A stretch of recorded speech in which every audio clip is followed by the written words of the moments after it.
السلام علیکم میری پیاری پیاری ریڈرز، امید کرتی ہوں آپ سب خیریت سے ہوں گے۔ میں ہوں آپ کی رائٹر ہانا خان۔ جو ریڈرز میرے چینل پہ نیو ہے انہیں فکشنل ناول بائی ہانا خان کی جانب سے خوش آمدید۔ چینل کو سبسکرائب کر دیں، ایپیسوڈ کو لائک کر دیں اور کامنٹ باکس میں اپنی قیمتی رائے کا اظہار لازمی کریں۔ تو جی کچھ پچھلے دنوں کی مصروفیت اور کچھ جو ہے 2-3 دن سے میری طبیعت خراب تھی، تو میں ایپیسوڈ نہیں لکھ پائی، ایپیسوڈ نہیں دے پائی۔ آئی ہوپ سو آپ لوگ انڈرسٹینڈ کریں کہ میں بھی آپ کی طرح ایک عام سی انسان ہوں جو اپنی ایجوکیشن، اپنے گھر کے کام اور سب کو ساتھ لے کے چل رہی ہے۔ تو ڈیفینیٹلی ان سب ڈیلی روٹین میں لکھنے کے لیے کچھ اپروپریٹ ٹائم چاہیے ہوتا ہے، کیونکہ ایسا نہیں ہے کہ آپ لکھنے بیٹھے ہو تو لکھ لو۔ اکثر جب انسان لکھنے بیٹھتا ہے دماغ کام نہیں کر رہا ہوتا، یا کچھ آئیڈیاز اتنے اچھے نہیں آ رہے ہوتے کہ ان کو آپ لکھ سکو، ٹھیک ہے، کچھ کبھی الفاظ نہیں ملتے۔ تو یہ سب جو ہے ڈیلی روٹین کا پارٹ ہے، ہم ایز اے ہیومن ہمارا پارٹ ہے، تو آپ لوگ کائنڈلی انڈرسٹینڈ کیا کریں۔ اور دوسرا یہ کہ نیگیٹو کمنٹ سے گریز کریں۔ اسٹوری اپنی لائن پہ ہی چل رہی ہے، ہفتے میں 1 یا 2 ایپیسوڈ میں بمشکل دے پا رہی ہوں اپنی اسٹرکٹ روٹین میں، ٹھیک ہے۔ آپ اس میں مجھ سے کیا ایکسپیکٹ کرتے ہیں کہ میں ایک ایپیسوڈ میں، جو کہ بمشکل 5 سے 6 ہزار الفاظ کا زیادہ سے زیادہ ہوگا، میں اس میں پوری اسٹوری کور نہیں کر سکتی۔ کپلز بہت سارے ہیں، ڈیفینیٹلی ان کپلز، ہر ایک کپل پہ کام کرنا، ہر ایک کپل کی اسٹوری ڈیفرینٹ ہے۔ جیسے کہ میں نے پہلے بھی کہا تھا کہ یہ ناول لانگ ہوگا اور ہر کپل پہ انڈیویجولی کام ہوگا، ہر کپل کو پراپر اسکرین ٹائم ملے گا۔ میں جانتی ہوں آپ لوگ کے پسندیدہ کریکٹرز اور یا پسندیدہ کپلز الگ الگ ہیں، ٹھیک ہے، لیکن اس کا مطلب ہرگز یہ نہیں ہے کہ آپ اگر کسی اور کپل پہ یا ایسے کسی کریکٹر کے حوالے سے بات ہو رہی ہے یا اس کے اوپر ایپیسوڈ ہے، تو آپ اس کریکٹر کو یا اس کپل کو نیگیٹو وے میں پورٹری کریں، مطلب لکھیں یا کمنٹ کریں، جو بھی ہے۔ ایپیسوڈ کو ایپیسوڈ کی طرح پڑھیں، ہر کریکٹر کو میں ویسے ہی لکھ رہی ہوں جیسے آپ کے پسندیدہ کریکٹر کو لکھی ہوں ڈیفینیٹلی۔ تو آپ پوائنٹ آف ویو دینے کا مقصد یہ نہیں ہے آپ کسی کریکٹر کو نیگیٹو بولیں، ٹھیک ہے، آپ کو کوئی کردار پسند نہیں ہے، آپ مت پڑھیں۔ نارملی اگر آپ پڑھ رہے ہیں تو ایپیسوڈ کے حوالے سے پوائنٹ آف ویو دیں۔ میرے کہنے کا مقصد، جو ریویو کی بات کرتی ہوں نا میں، اس کا کہنے کا مقصد یہی ہے کہ آپ ایپیسوڈ کے حوالے سے بات کریں، ٹھیک ہے۔ باقی کہ اگر میرے پچھلے پوسٹ سے کسی کا بھی دل دکھا تو میں معذرت خواہ ہوں، لیکن آپ لوگ کے کمنٹس، آپ جب میرے پوسٹ سے آپ کا دل دکھ سکتا ہے تو ڈیفینیٹلی آپ لوگ کے کمنٹس پڑھ کے میرا بھی دکھتا ہے، ٹھیک ہے۔ ایک ایپیسوڈ پہ آپ کو پڑھنے میں جو ہے بمشکل 1.25 گھنٹہ، 40 منٹ یا 1 گھنٹہ لگتا ہوگا، لیکن ایز اے رائٹر اس پورے ایپیسوڈ کو لکھنے میں 3-4 دن لگ جاتے ہیں، کئی گھنٹوں کی محنت ہوتی ہے۔ اس کے بعد آپ کے اگر نیگیٹو کمنٹ ملیں، کیونکہ مجھے تو میرا ہر کردار عزیز ہے، بھلے وہ آفاف ہو، آئلین ہو، زریان ہو، اور طلبکار عشق کا یزدان خانزادہ میرا سب سے پسندیدہ کردار ہے۔ تو جب میرے کوئی پسندیدہ کردار کو برا بولتا ہے یا کچھ جو بھی ہے، آپ کا اپنا پوائنٹ آف ویو ہے، تو مجھے وہ ہرٹ ہوتا ہے، ٹھیک ہے۔ لاسٹ پوسٹ میں نے اسی لیے ہی لگائی تھی، اور پھر کچھ ایسے ایک آدھ ریڈر ہیں جو ابھی نئے نئے ہی میرے چینل پر آئے ہیں، اور میں نے جب ان کی ہسٹری نکال کے دیکھی تو مطلب انہوں نے بمشکل 4 کمنٹ کرے، نام مینشن نہیں کروں گی، آپ لوگ خود کمنٹ میں جا کے دیکھ سکتے ہیں۔ تو بمشکل 4 کمنٹ کرے ہیں، اس میں سے بھی 2 8 کمنٹ جس میں وہ مجھے گائیڈ کر رہے ہیں کہ مجھے اگر اسٹوری نہیں چلا رہی، میں مطلب اب میں نہیں ہو پا رہا، تو میں یہ اسٹوری چھوڑ شارٹ۔ ادروائز مجھے کسی سے کوئی مسئلہ نہیں ہے، میں روڈ نہیں ہوتی کبھی، تو ڈیفینیٹلی آپ لوگ بھی اگر اسٹوری کو اسٹوری لائن کی طرح پڑھیں، آپ کو میرا لکھا پسند نہیں آ رہا ہے، آپ لوگ مت پڑھیں، میں نے پریشرائز نہیں کرا ہے۔ باقی اپنے پسندیدہ کردار کے حوالے سے آپ پڑھ لیں، جو بھی کریں، لیکن بس اپنے کمنٹ کریں، بس اپنی جو ہے ورڈس کو دھیان میں رکھتے ہوئے کریں تاکہ دوسرے کی بھی دل آزاری نہ ہو۔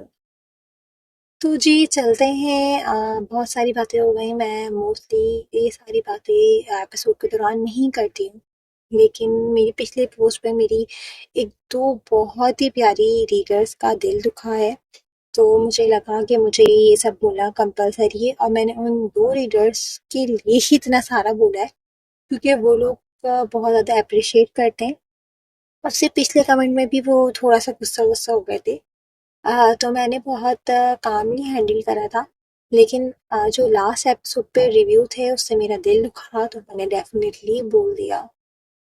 باقی جو اندر ریڈر ہے مجھے جو ہے بالکل نہیں ہوا ہے، تو مجھے اتنا کوئی وہ نہیں ہے۔ باقی جو میرے پرانے ریڈرز ہیں وہ میرے دل کے بہت قریب ہیں، مجھے ان کا ایک ایک بندے کا ایک ایک ریڈر کا نام پتہ ہے، ٹھیک ہے۔ آپ لوگ ریویوز دیتے ہیں، مجھے بہت مزہ آتا ہے پڑھنے میں، تو بس اچھے اچھے ریویوز دیا کریں۔ ٹھیک ہے، آپ لوگ کا وہ کسی پوائنٹ پہ آ کے آپ کو لگے کہ ہاں یہاں پہ میں تو ٹھیک ہے، پوائنٹ آؤٹ کریں، مگر الفاظوں کا چناؤ اچھا کریں۔ تو جی بہت ساری باتیں ہو گئیں، تو اب چلتے ہیں ایپیسوڈ کی جانب۔ ہوپس آپ لوگ کی عید بہت اچھی گزری ہو، میری تو بہت زیادہ بیزی گزری۔ ادروائز چلیں ایپیسوڈ کی جانب چلتے ہیں۔ طلسم محبت، اسکلم ہانہ خان، قسط نمبر 50۔ اس ناول کے تمام جملہ حقوق اس ناول کے مصنفہ ہانہ خان کے پاس محفوظ ہیں، لہٰذا اس ناول کو کسی بھی پلیٹ فارم پر پوسٹ یا اپلوڈ کرنے سے گریز کریں۔ آئلین کا اپنا دل بھی کسی انجانے خوف سے ڈوبنے لگا تھا، وہ تیزی سے کھڑی ہوئی۔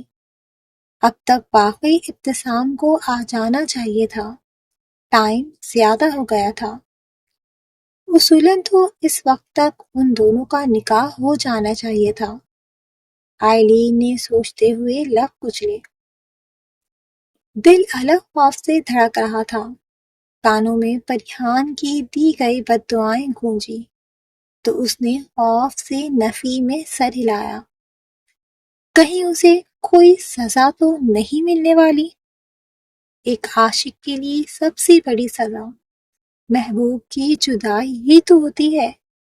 آئلین کے چمکتے خوبصورت چہرے کو اپنے محبوب کے ہو دینے کے ڈر سے خوف کی پرچھائیوں نے گھیرا تھا کہ اچانک پریشان سی ہور کمرے میں داخل ہوئی۔ ہور بیٹے، ابتسام آ گیا؟ آئلہ نے کچھ تشویش سے پوچھا، جس پر اس نے نفی میں سر ہلایا۔ وہ اس وقت خود پریشان سی لگ رہی تھی۔ نہیں مورے، ابتسام لالا کے دوست تو آ گئے ہیں، مگر وہ ابھی تک نہیں آئے، اور نہ ہی کسی کا فون اٹھا رہے ہیں، سب کب سے ٹرائی کر رہے ہیں۔ انفیکٹ بسام لالا کو بھی نہیں معلوم کہ ابتسام لالا کہاں ہے۔ نور کی بات پر آئلہ نے بے ساختہ دل پر ہاتھ رکھا، تو وہیں آئلین کو اپنے پیروں تلے سے زمین تو سر سے آسمان کھسکتا ہوا محسوس ہوا۔ اس کے قدم بری طرح لڑکھڑائے۔ آپ میری امانت ہیں۔ کانوں میں ابتسام کے کل کے بولے گئے جملے گونجے، تو اس نے بیٹھ کی کائناتی کو تھام دے، خود کو زمین بوس ہونے سے روکا۔ ہور کی بات سن کر آئلہ تو دیوانہ وار باہر کی جانب لپکی، مگر ہور کی نظر آئلین کے سفید پڑتے رنگ اور کانپتے وجود پر پڑی، تو وہ لپک کر اس کی سمت بڑھی۔ دیدا، آپ ٹھیک ہے؟ ہور نے اسے سہارا دیتے ہوئے فکر مندی سے پوچھا۔ دوسری جانب آئلین نے اپنی نم اور وحشت زدہ سرمئی نظریں ہور کے چہرے پر جمائیں۔ تو حور کا دل دہل گیا۔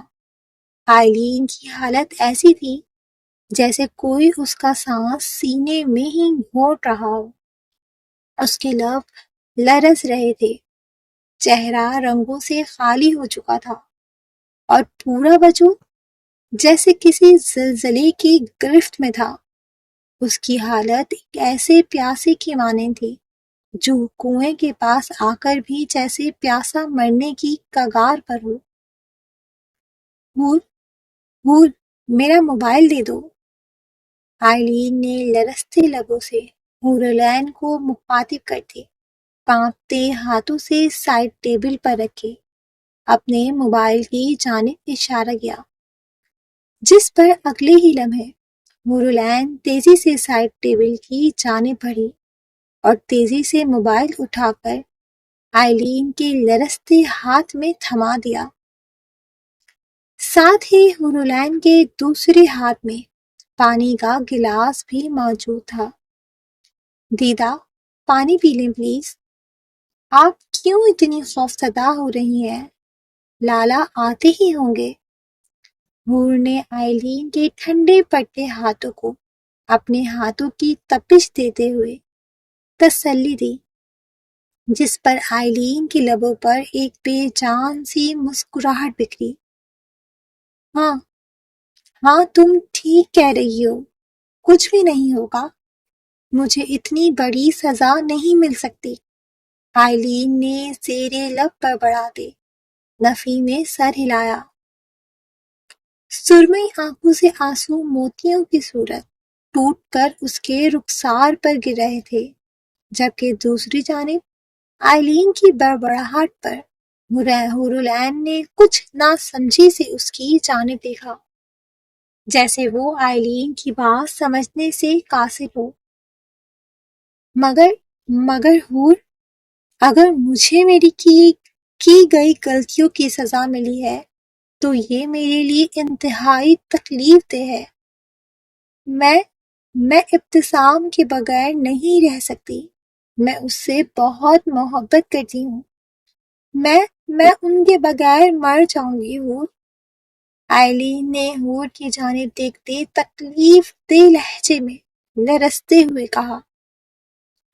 اس کے لہجے میں اس وقت ایک زخمی پرندے کی مانند ایک عجیب سی طرب تھی، جس پر حور نے تڑپتے ہوئے نفی میں سر ہلایا۔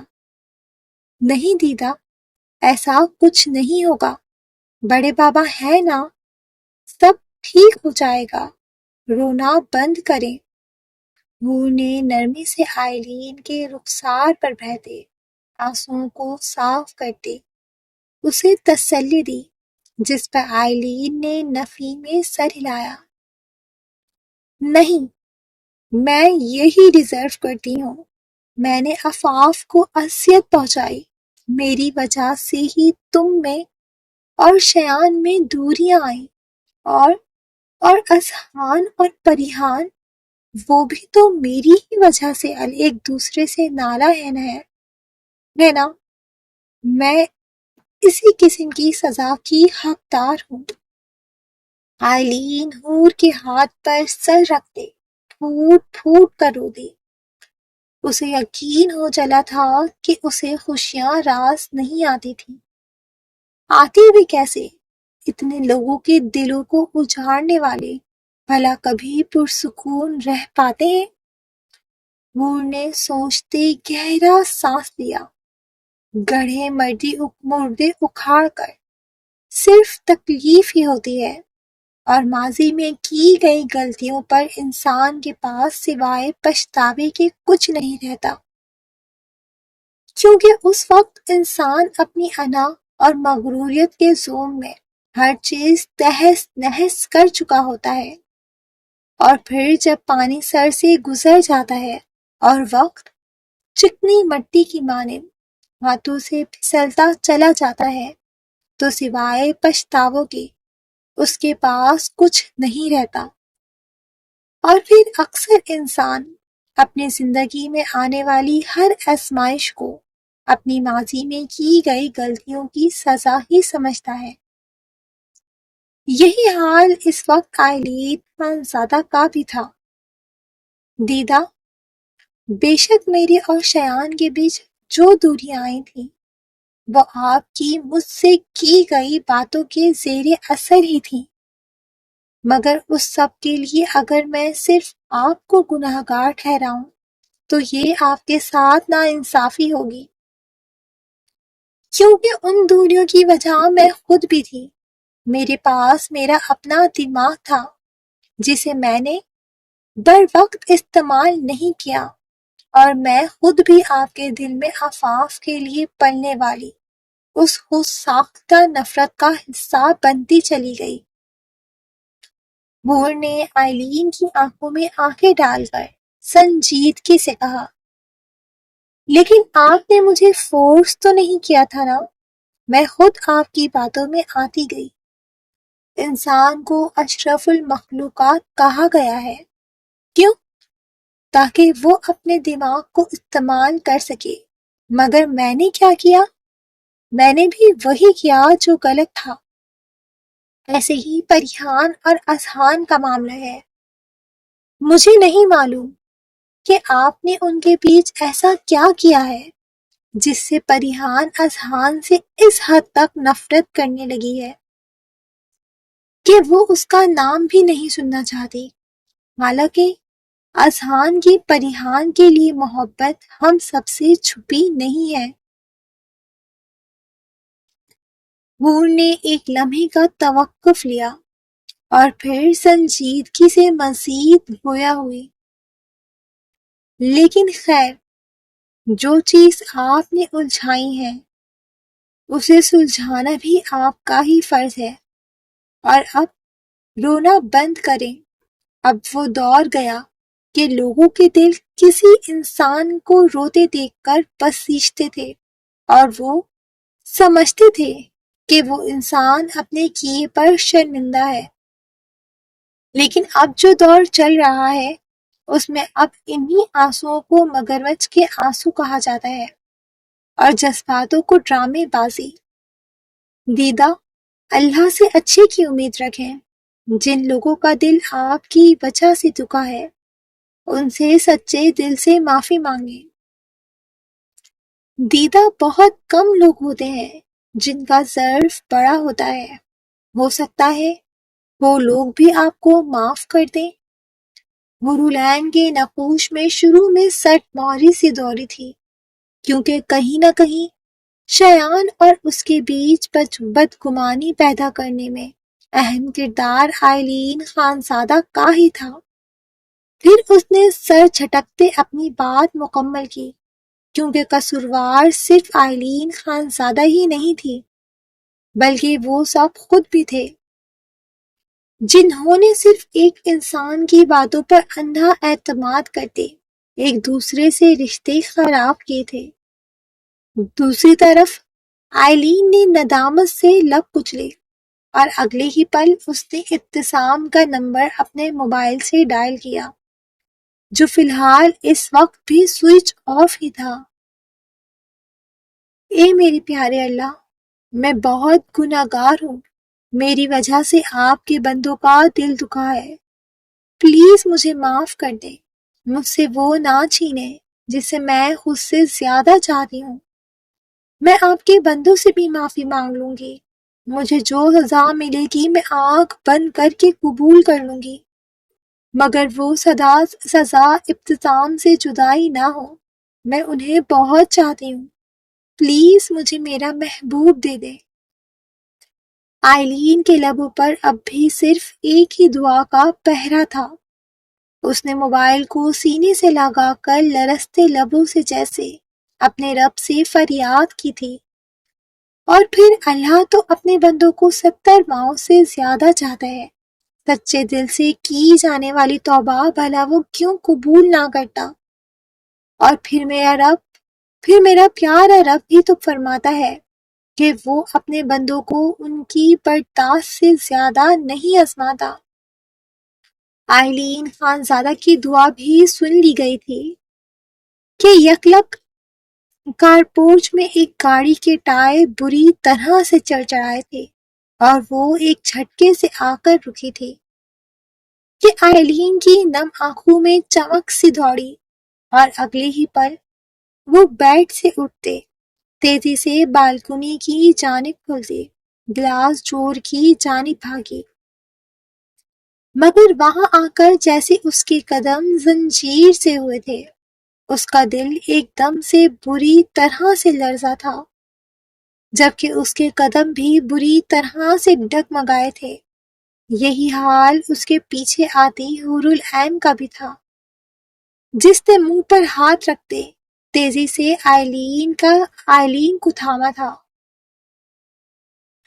ماشاء اللہ، یہ تو بڑی پیاری بچی ہے شانزے۔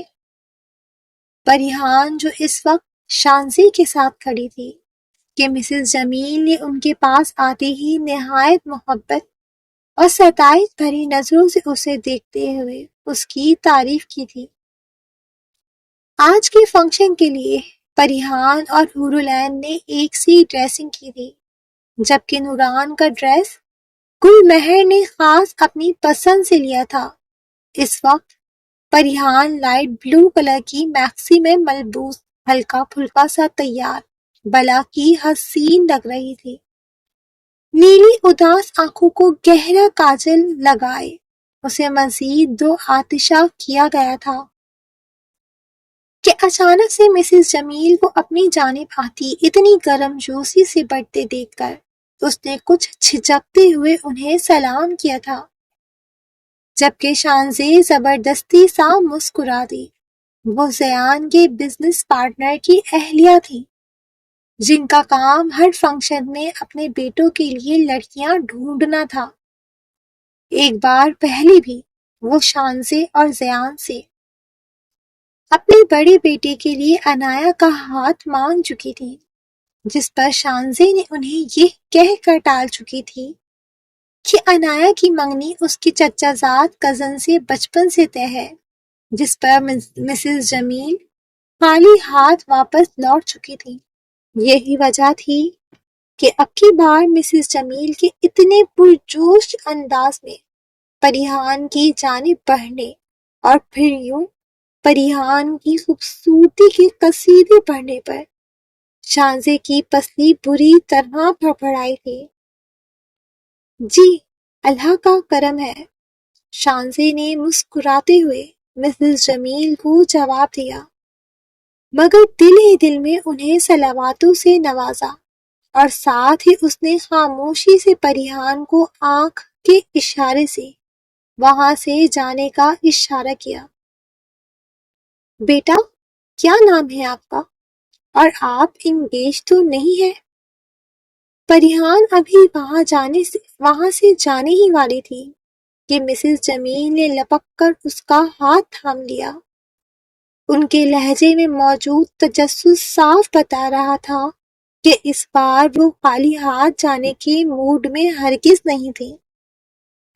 شانزی نے دانت کچکچاتے ہوئے انہیں غصے سے گھورا، بس نہ چلا کہ ان کی گردن مروڑ دے۔ عجیب چپکو قسم کی عورت تھی۔ پریحان نام ہے میرا۔ اس سے پہلے شانزی کچھ کہتی کہ پریحان نے کچھ کنفیوز سے انداز میں اپنا نام بتایا۔ اوہ، ماشاءاللہ ماشاءاللہ، بڑا پیارا نام ہے، بالکل تمہاری طرح۔ مسز جمیل تو جیسے پریحان پہ باری صدقے جا رہی تھی، جبکہ شانزے کا بس نہیں چل رہا تھا کہ کسی بھی طرح پریحان کو وہاں سے غائب کر دے۔ آخر وہ اس کے لاڈلے بھتیجے اذہان خان زادہ کی امانت تھی۔ بچے، آپ انگیج تو نہیں؟ پری بیٹا، جاؤ، گلزیدہ بلا رہی تھی تمہیں، دیکھو انہیں کچھ کام نہ ہو۔ اس سے پہلے مسز جمیل مزید کچھ بول دی کہ شانزی نے انہیں بیچ میں ٹوکتے اب کے سنجیدگی سے پریحان کو وہاں سے جانے کا کہا، جس پر پریحان اگلے ہی لمحے وہاں سے 9-2-11 ہوئی تھی، جبکہ مسز جمیل کے ماتھے پر بل بڑھ پڑے تھے۔ ہم خاندان سے باہر شادی نہیں کرتے اپنے بچوں کی، پریحان کی شادی بھی ہم خاندان میں ہی کریں گے۔ اب کے شانزے نے دو ٹوک لہجے میں ہر لحاظ بلائے طاق رکھتے، دانت کچکچاتے، صاف گوئی سے انہیں دبے دبے انداز میں انکار کیا تھا، جس پر مسز جمیل کے چہرے پہ ناگواری سی اتری تھی، لیکن شانزی سر جھٹکتے بغیر ان کے کسی ری ایکشن کو کھاتے میں لائے وہاں سے نکلتی چلی گئی۔ ہاں آئی بڑی، میرے اذہان کی ملکیت پر نظر رکھنے والی، آنکھیں نہ نکال لوں اگر دوبارہ میری پری کی طرف دیکھا۔ آخر کو پھپھو پلس چاچی ہوں، بھائی ڈبل رشتے ہیں میرے دونوں کے ساتھ۔ شانزے بڑبڑاتی ہوئی اسٹیج کی جانب بڑھ رہی تھی، جہاں وفا اور عنایا پریشان سی بیٹھی تھی۔ پریحان صرف اذہان خان زادہ کی ہے، اگر اس سرپھرے کو پتہ لگ گیا نا کہ یہ محترمہ اس کی پری کو اپنے بیٹے کے لیے سوچ رہی ہے، تو نہ ان کی سوچ بچے گی اور نہ ہی ان کا بیٹا۔ آئی بڑی، ہاں۔ شانزے آنکھیں گھماتے بڑبڑاتے ہوئے اسٹیج کی سیڑھیوں پر چڑھ گئی تھی، لیکن مسز جمیل کے ہونٹوں کی مسکراہٹ اور پریحان کے لیے ان کی آنکھوں میں چمکتی پسندیدگی کو دیکھتے ہوئے یہ کہنا مشکل نہ تھا کہ اب کی بار ہار وہ بھی نہیں ماننے والی تھی۔ نہ، پریحان خان زادہ تو میرے بیٹے کی ہی بیوی بنے گی، اور وہ بھی بہت جلد، مسز جمیل نے پرعزم سے لہجے میں کہتے قدم انٹرنس کی جانب بڑھائے، تاکہ ابھی اور اسی وقت اپنے شوہر سے بات کر سکیں۔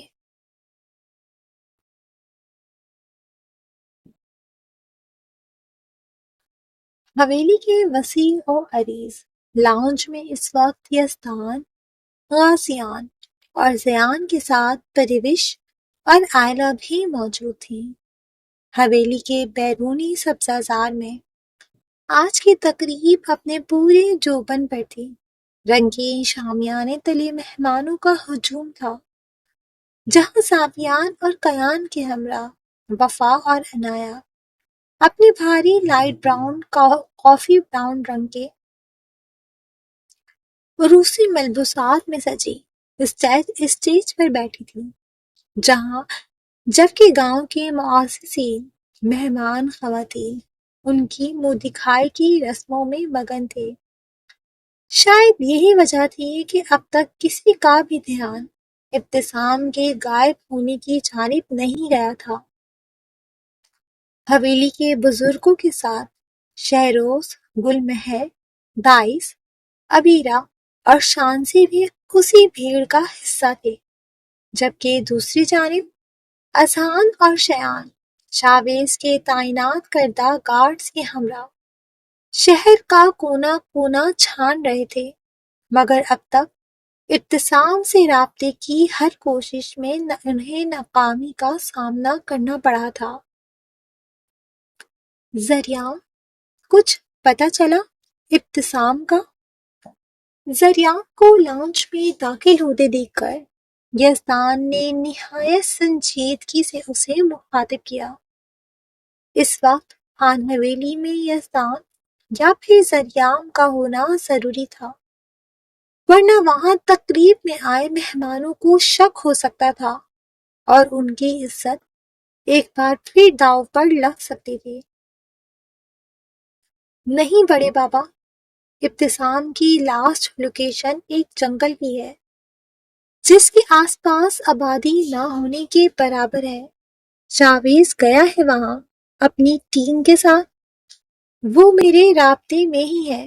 میں بھی نکل رہا ہوں، آس پاس کا ایریا دیکھتا ہوں۔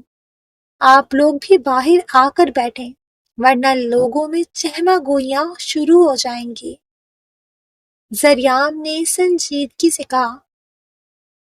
وہ اس وقت کلف لگے سفید کرتے شلوار میں ملبوس تھا، جبکہ ساتھ ہی اس نے سیاہ رنگ کی مردانہ شال کو ایک جھٹکے سے کندھوں پر درست کر دی۔ دوبارہ اپنے قدم دروازے کی جانب موڑے۔ وہ اپنے جانے کا ہی بتانے آیا تھا، جبکہ اس کے چہرے کے تاثرات اس وقت سخت پتھریلے سے تھے کہ جاتے جاتے وہ ایک لمحے کو رکا اور پیچھے مڑ کر یزدان کی جانب دیکھ کر پر اعتماد لہجے میں بولا، آپ بے فکر رہیں بابا، آپ کا سر نہ پہلے کبھی کوئی جھکا پایا ہے اور نہ کبھی جھکا پائے گا۔ مجھے یقین ہے ابتسام کسی مشکل میں پھنسا ہے، ورنہ آئلین کے معاملے میں وہ کسی صورت اس طرح کی بے وقوفی نہیں کر سکتا۔ ابھی ذریعام باہر کی جانب بڑھا ہی تھا کہ کار پورچ پر آگے رکتی ایک تیز رفتار گاڑی کے ٹائروں کی چڑچڑاہٹ کی آواز پر وہ سبھی بری طرح سے چونکے تھے اور پھر ایک دوسرے کی جانب دیکھتے تیزی سے حویلی کے داخلی دروازے کی جانب قدم بڑھائے۔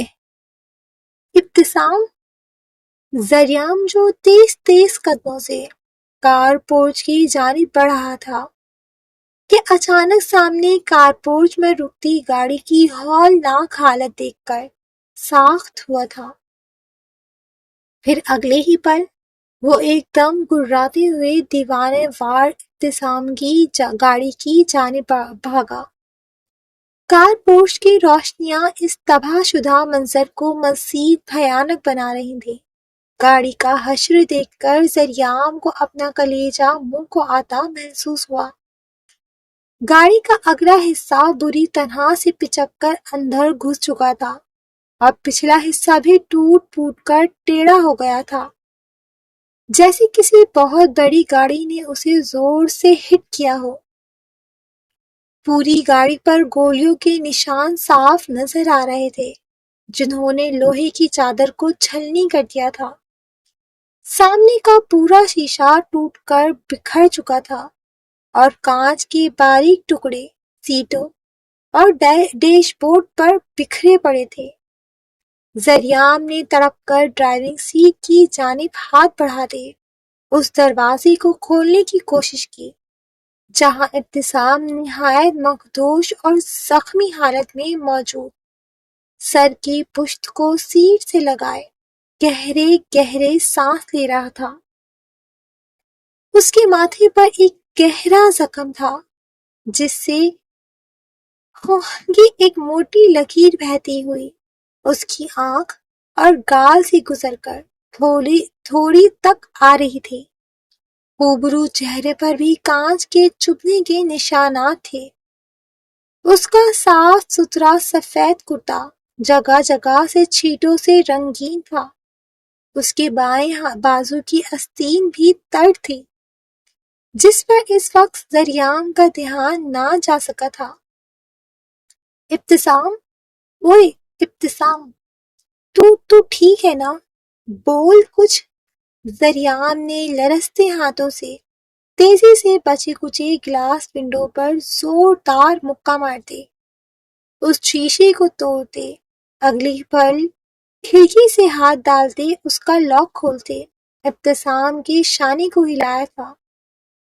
اس وقت ذریعام کی آواز میں ایک عجیب سا کرب تھا جس پر شامیانے کی طرف ابتسام کو فون کرنے کی کوشش میں ہلکان بسام بھی شور کی آواز سنتے اسی جانب چلا آیا تھا کہ بسام ملک کے ساتھ ساتھ خان حویلی کے داخلی دروازے سے نکلتے افراد کے قدم بھی بری طرح سے زمین میں جکڑے تھے، جبکہ جیسے ہی سب کی نظریں اس تباہ شدہ گاڑی اور اس میں لت پت ساخت پڑے ابتسام پر پڑی تو پورچ کی جانب آتے ہر ایک فرد کا وجود جیسے پتھر ہوا تھا۔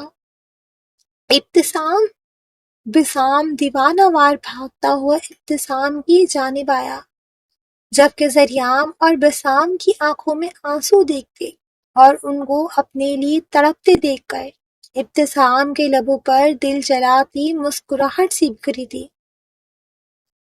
آنکھیں کھول کر رکھ ابتسام، میں تیری جان لے لوں گا، ذریعام نے جنونی انداز میں گراتے ہوئے کہا، ساتھ ہی بغیر اپنی پرواہ کیے ابتسام کے اوپر بکھرے کانچ کے نوکیلے ٹکڑوں کو اپنے ہاتھ سے اس پر سے جھاڑتے ہوئے کچھ چھپ کر اس کی سیٹ بیلٹ کھولنے کی کوشش کی تھی۔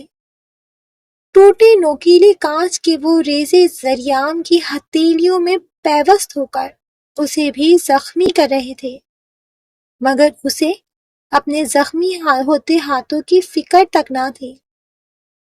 اس وقت اس کے لیے جیسے خود سے کئی زیادہ ضروری ابتسام چودھری کی زندگی تھی، جو اس وقت دت نیم بے ہوشی کی حالت میں گاڑی میں بیٹھا سانسیں لے رہا تھا۔ گاڑی کے انجن سے اب بھی ہلکا ہلکا سا دھواں سا اٹھ رہا تھا، وہ گاڑی جس پر جگہ جگہ گولیوں کے نشان تھے اور جس کا ڈھانچہ جواب دے چکا تھا۔ یہ بھی صرف ایک معجزہ ہی تھا کہ وہ ابتسام چودھری کو صحیح سلامت خان حویلی کی دہلیز تک لے آئی تھی، ورنہ اس گاڑی کی حالت دیکھ کر اندازہ لگایا جا سکتا تھا کہ ابتسام کا صحیح سلامت یہاں تک آنا ناممکنت میں سے ہی تھا۔ اگلے ہی لمحے ذریعام اپنی کوشش میں کامیاب ہوتا بسام کے ہمراہ ابتسام کو گاڑی سے نکال چکا تھا۔ گاڑی کی حالت انتہائی خستہ حال ہو چکی تھی، اس کے قریب کھڑے رہنا بھی کسی خطرے سے کم نہ تھا۔ انجن سے اٹھتی بو بتا رہی تھی کہ گاڑی کسی بھی وقت آگ پکڑ سکتی ہے، جبکہ غازیان تیزی سے گارڈز کو فون کرتے، باقی سب کو واپس آنے کا کہتے، ساتھ ہی اس گاڑی کو لے جانے کا حکم دیتے۔ باغی سب کے پیچھے اندر کی جانب بڑھ چکا تھا۔ ڈاکٹر کو فون کر کایان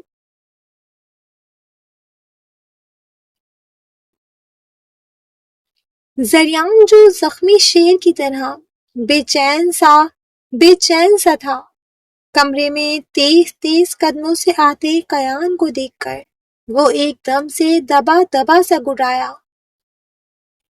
وہ بسام کے ہمراہ مل کر نہایت احتیاط مگر تیزی سے ابتسام کو بیڈ پر لٹا رہا تھا، لیکن جیسے ہی اس نے ابتسام کی آنکھوں کو غنودگی میں مونتے دیکھا، اس کا ضبط جواب دے گیا۔ وہ ایک پل بھی جیسے پرسکون ہو کر بیٹھ نہیں پا رہا تھا، جبکہ جہاں باقی سب ابتسام کی یہ لہو لہان حالت دیکھ کر سختے میں تھے، وہیں ذریعام کی اس قدر دیوانگی نے سب کو حیرت میں ڈال دیا تھا۔ سب کی نظروں میں ایک ہی سوال تھا کہ ذریعام اور ابتسام کے درمیان کب ایسا دوستانہ رہا کہ ذریعام اس کے لیے اس قدر پاگل ہوتا۔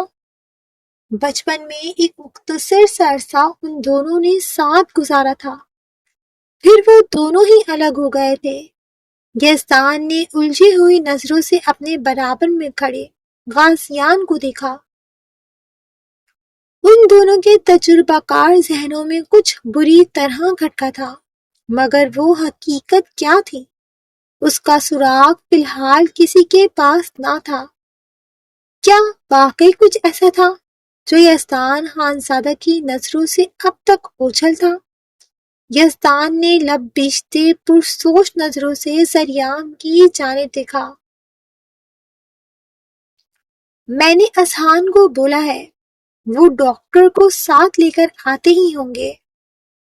غازیان نے ذریعام کی گھبراہٹ کو بھانپتے ہوئے سنجیدگی سے کہا اور باہر کی جانب لپکتے کایان کا بازو تھام کر اسے روکا، جس میں جہاں غازیان کی بات پر باہر کی جانب جاتے کایان نے سر ہلایا، وہی ذریعام جیسے کچھ سننے کی حالت میں ہی نہیں تھا۔ اس نے تیزی سے سائیڈ ٹیبل کی دراز سے فرسٹ ایڈ باکس نکالا اور لرزتے ہاتھوں سے روئی نکال کر ابتسام کے چہرے پر جمے ہوئے خون کو صاف کرنے لگا۔ اس کی انگلیاں تر ہو رہی تھیں، مگر اس کا دھیان صرف ابتسام کی نیم و آدھی کھلی آنکھوں پر تھا۔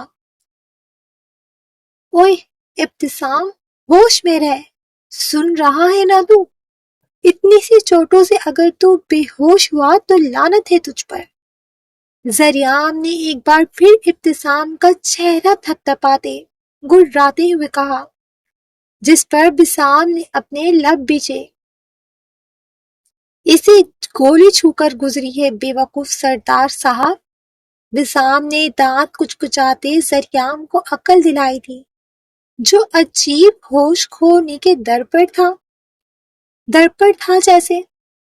وہیں شیان اور ڈاکٹر کے ہمراہ اندر آتے اذہان کے نقوشوں میں زریام کے لہجے میں ابتسام کی فکر محسوس کرتے ناگواری سی گلی تھی۔ اسے زریام کا ابتسام کے لیے فکر جتاتا لہجہ ہرگز پسند نہیں آیا تھا۔ اس سے پہلے کوئی کچھ بولتا کہ چھن چھن کی آواز پر سب نے بے ساختہ پیچھے مڑ کر دیکھا، جہاں آئلین خانزادہ دیوانہ وار بھاگتی ہوئی پہنچی تھی۔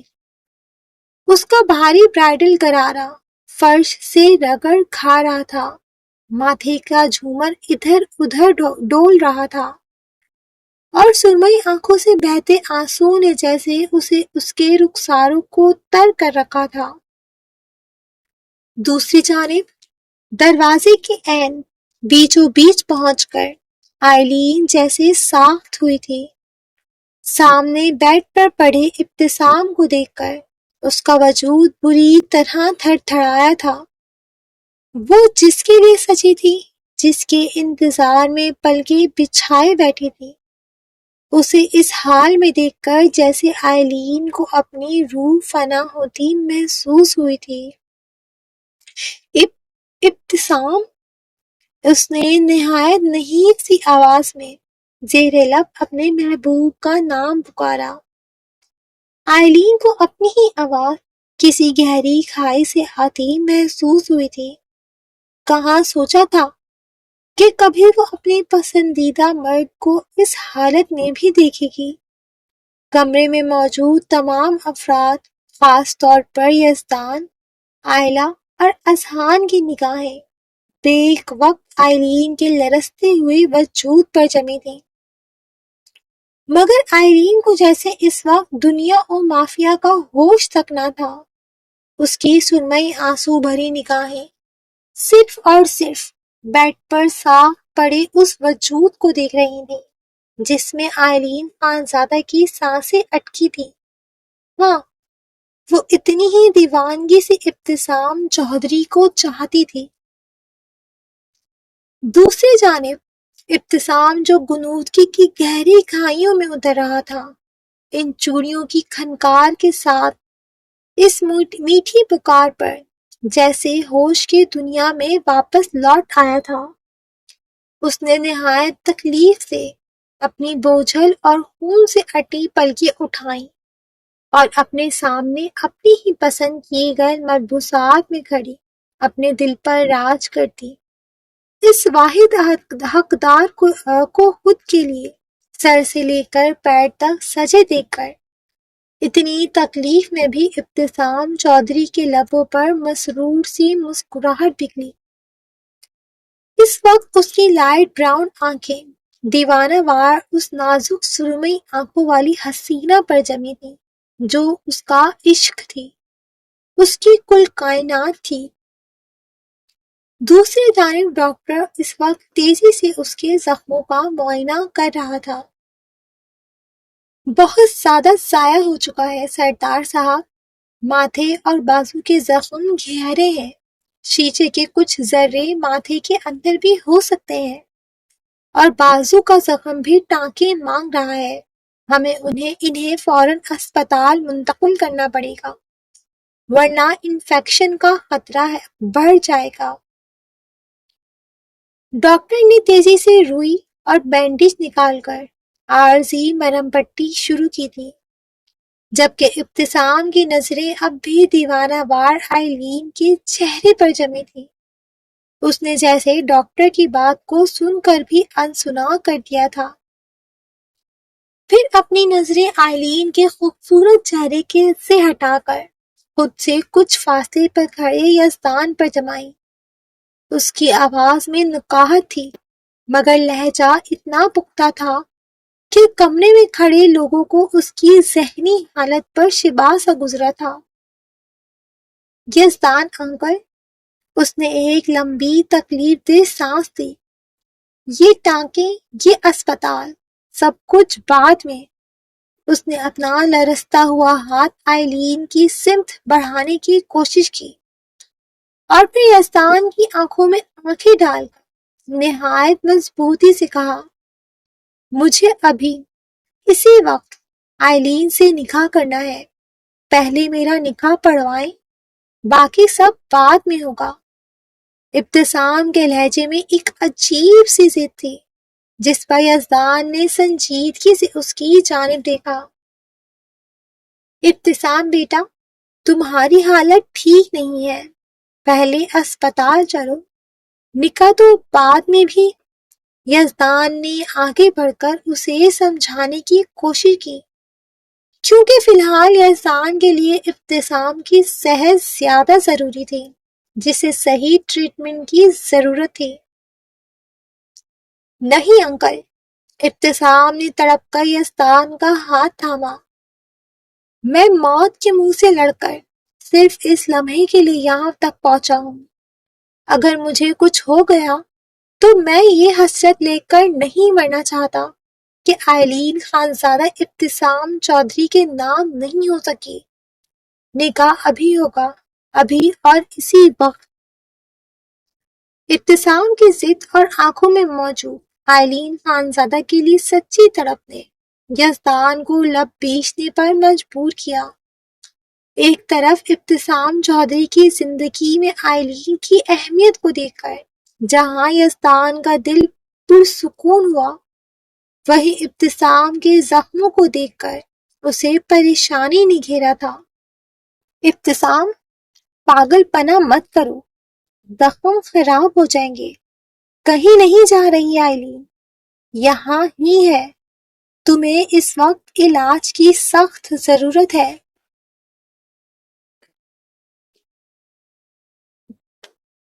زریان نے دانت کچکچاتے اس مجنون کی اولاد کو جیسے سمجھانے کی کوشش کی، جسے اس وقت سمجھانا جیسے دیوار سے اپنے سر پھوڑنے کے مترادف تھا، مگر ابتسام نے اسے صاف انسنا کرتے ڈاکٹر کی جانب دیکھا۔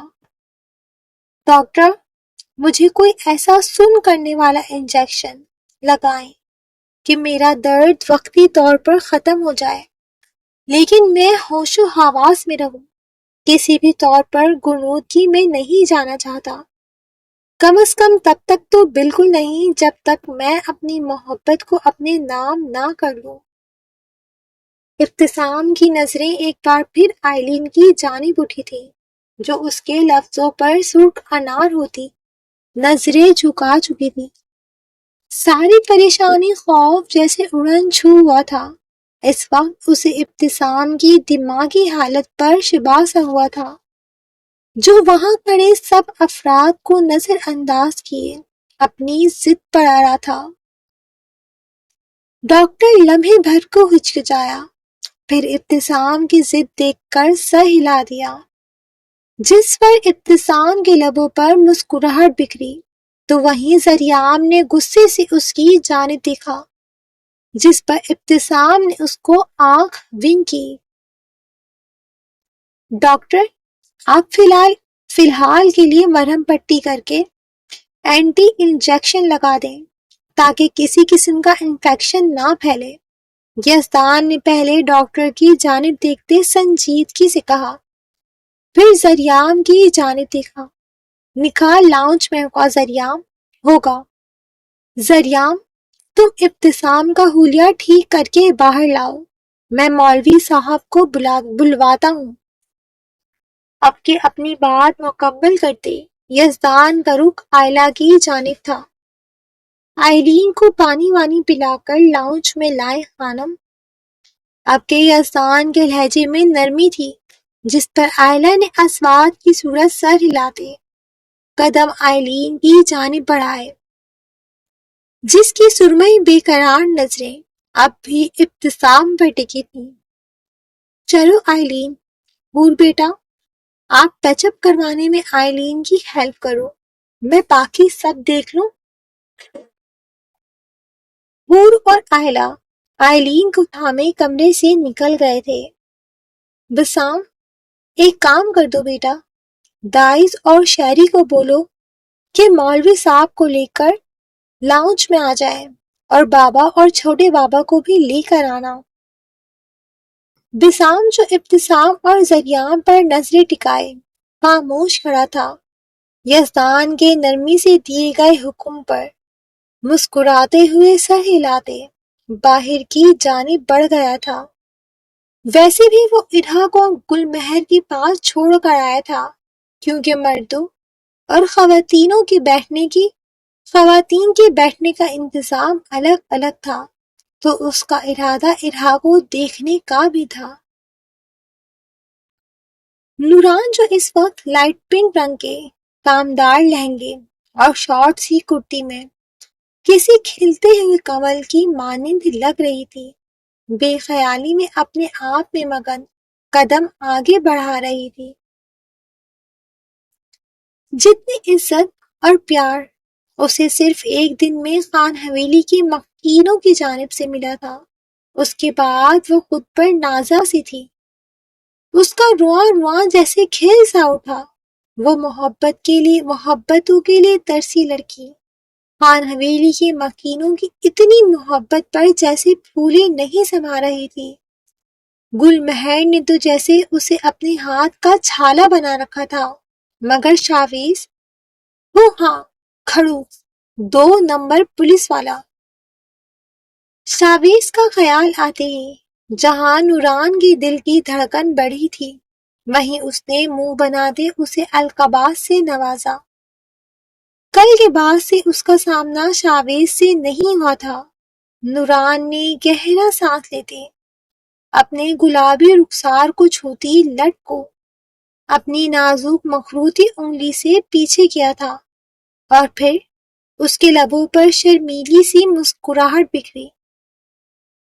گل مہر نے اپنے ہر جاننے والے سے نوران کو اپنی بہو کے طور پر ملوایا تھا، اور سب نے ہی گل مہر کی پسند کو داد دی تھی، اور نوران کے معصوم حسن پر جیسے قصیدے ہی پڑے تھے، جبکہ اپنی اتنی تعریف پر نوران سوائے شرمانے کے کچھ نہ کر سکی۔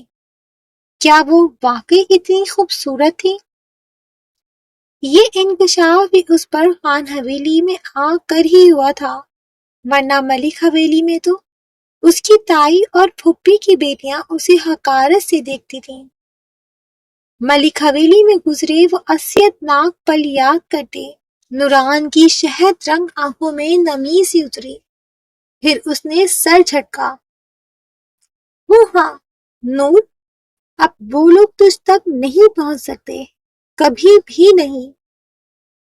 نوران نے خود سے سرگوشی کرتے اپنے سر پر نزاکت سے ٹکا ہوا دوپٹے کو درست کیا، جو اس کے معصوم چہرے کے ارد گرد ہالہ سا بنائے ہوئے تھا۔ وہ گل مہر کے کہنے پر ہی لاؤنج کی جانب آئے تھے، تاکہ آئلہ سے پوچھ سکے کہ سب خیریت ہے، کیونکہ باہر سب ہی پریشان تھے۔ اور مشکل یہ تھی کہ وہ لوگ مہمانوں کو چھوڑ کر اندر بھی نہیں آ سکتے تھے۔ ابھی نوران اپنی سوچوں میں گم آگے کی جانب بڑھ ہی رہی تھی کہ اس کے قدم سامنے سے آتے وجود کو دیکھتے ساخت سے ہوئے تھے۔ اسے ایسا محسوس ہوا جیسے کسی نے چلتی ہوئی نبض پر برف رکھ دی ہو۔ وہ چہرہ جو ابھی گلاب کی طرح کھل رہا تھا، لمحوں میں سفید پڑ کر ایسا لگا کہ جیسے کسی نے زرد رنگ اس کے چہرے پر مل دیا ہو۔ اس کی شہد رنگ آنکھیں جو اتنی محبت، عزت اور مان پا کر چمک رہی تھیں، اب ان میں بیک وقت خوف اور دہشت نے ایسا ڈیرا جمایا کہ وہ پلکیں جھپکنا تک بھول گئی۔ اس کے لب جن پر لگی لائٹ پنک لپسٹک اس کی مسکراہٹ کو 4 چاند لگا رہی تھی، اب کسی سوکھے پتے کی طرح بری طرح تھر تھڑا رہے تھے۔ کیا میں پکڑی گئی؟ اس کے لبوں نے بے آواز سے جنبش کی، مگر حلق سے کوئی لفظ نہ نکل سکا۔ اسے اپنا وجود سن ہوتا محسوس ہوا، جیسے روح اس کے جسم کا ساتھ چھوڑ رہی ہو۔ اس نے اس وقت سامنے کھڑے شخص کی صورت میں اپنی موت کو انتہائی قریب سے محسوس کیا تھا۔ امید کرتی ہوں ہر ایپیسوڈ کی طرح آپ کو یہ ایپیسوڈ بھی پسند آیا ہوگا۔ کمنٹ باکس میں اپنی پوائنٹ آف ویو لاسٹ میں رکھیں۔ ایپیسوڈ کو لائک کرتے ہیں، زیادہ سے زیادہ شیئر لائک کمنٹ کریں تاکہ میرے چینل کو بوسٹ ملے، اور جن ریڈرز نے اب تک چینل کو سبسکرائب نہیں کرا ہوا کائنڈلی چینل کو سبسکرائب کر دیں۔ ہوگی اگلے ایپیسوڈ کے ساتھ، تب تک کے لیے خوش رہیں، آباد رہیں، ہنستے مسکراتے رہیں اور اپنی رائٹر کو دعا میں یاد رکھیں۔ اللہ حافظ۔